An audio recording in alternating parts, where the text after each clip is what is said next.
वर्णन आता है त्रेता युग में, जिस समय मारीच सोने का हिरण बनकर भाग रहा था और भगवान श्री राम हाथों में धनुष बाण लेकर उसके पीछे पीछे दौड़ रहे थे। मारीच भागता जा रहा है पर साथ साथ लौट लौट कर प्रभु को देखता है। यहाँ प्रभु को ज्यों ही उसने देखा तो प्रभु मारीच से पूछते हैं, मारीच, अरे तुम तो मेरी शरणागत होने आए थे, फिर भाग क्यों रहे हो? ज्यों ही मारीच ने सुना तो मारीच कहता है, प्रभु,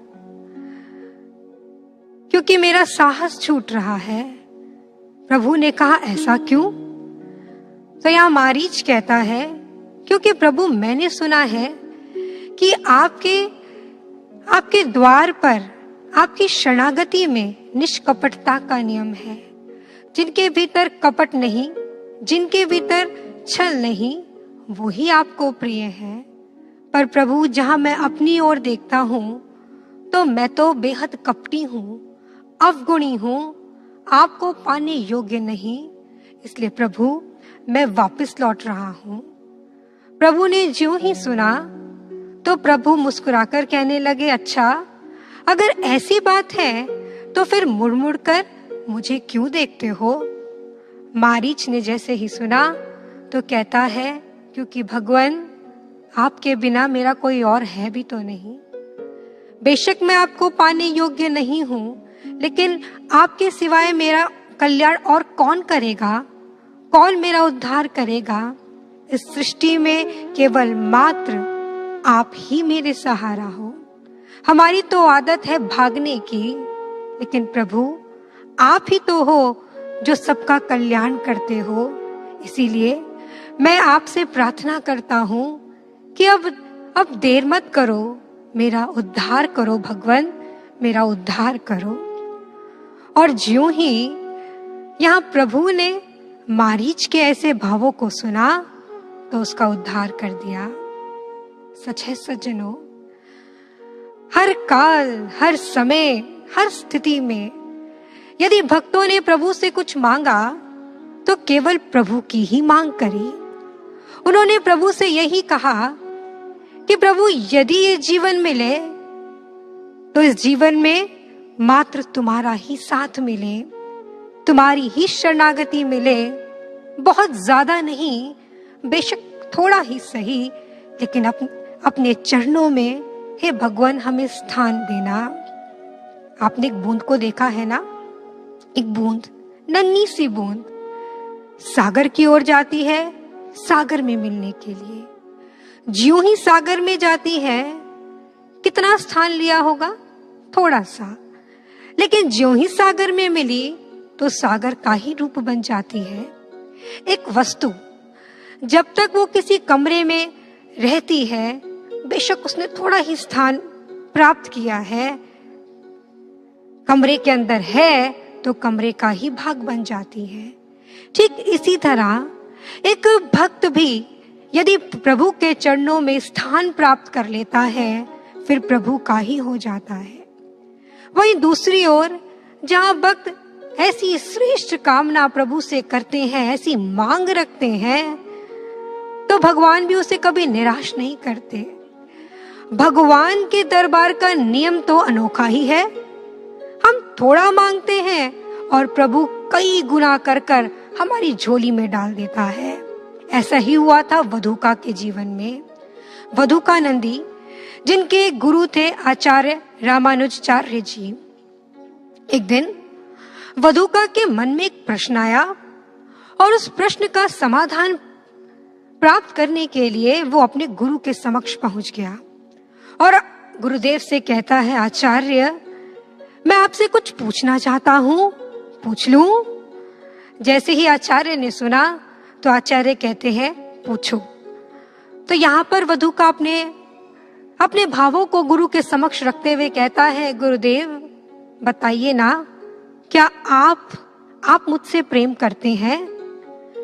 गुरु ने ज्यों ही सुना तो मात्र मुस्कुरा दिए, कोई जवाब नहीं दिया। लेकिन वधूका ने आज ठान रखा था कि मैं गुरुदेव से इस प्रश्न का उत्तर लेकर ही रहूंगा। इसलिए वधूका ने क्या किया, पुनः गुरु के पीछे पीछे चल दिए और पुनः गुरु से आग्रह करने लगे, गुरुदेव बताइए ना, ये संसार आपको निर्मोही कहता है, पर यह असत्य है ना? क्या आप मुझसे इतना स्नेह भी नहीं करते कि जब मेरी मृत्यु हो तो आपकी आंख में एक भी आंसू हो?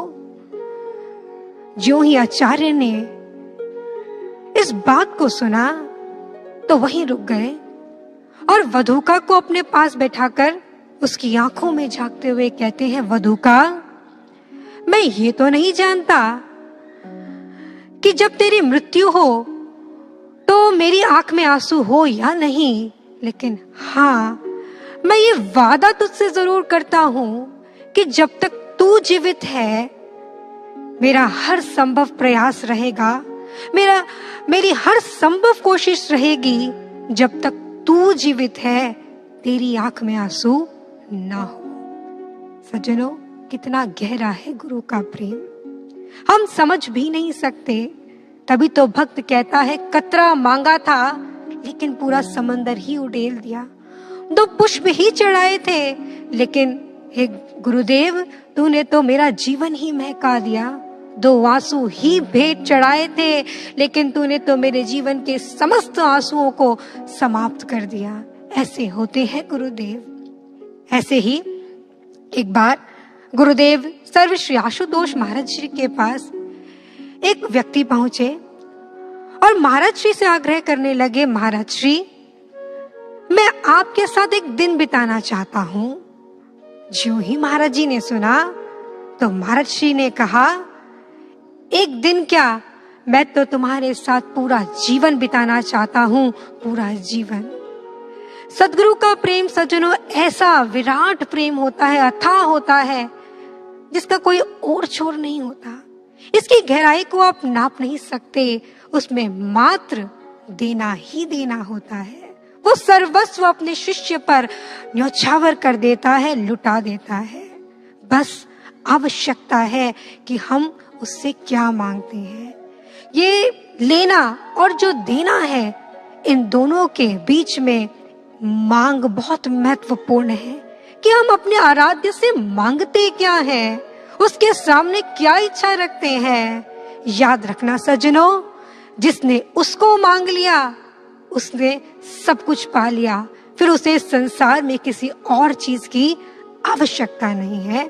जैसे एक भक्त कहता है, बेरंगों को आशु तू भक्ति रंग चढ़ाए, गुणहीनों पर अपनी करुणा का रंग बरसाए। ना मान ना सम्मान ना प्रतिष्ठा चाहते हैं, अपूर्ण है पूर्णता में समाना चाहते हैं। ना भावों की पूंजी है और ना निर्मल हृदय है, फिर भी हे आशु बाबा, तेरे चरणों में थोड़ा सा स्थान चाहते हैं, थोड़ा सा स्थान चाहते हैं।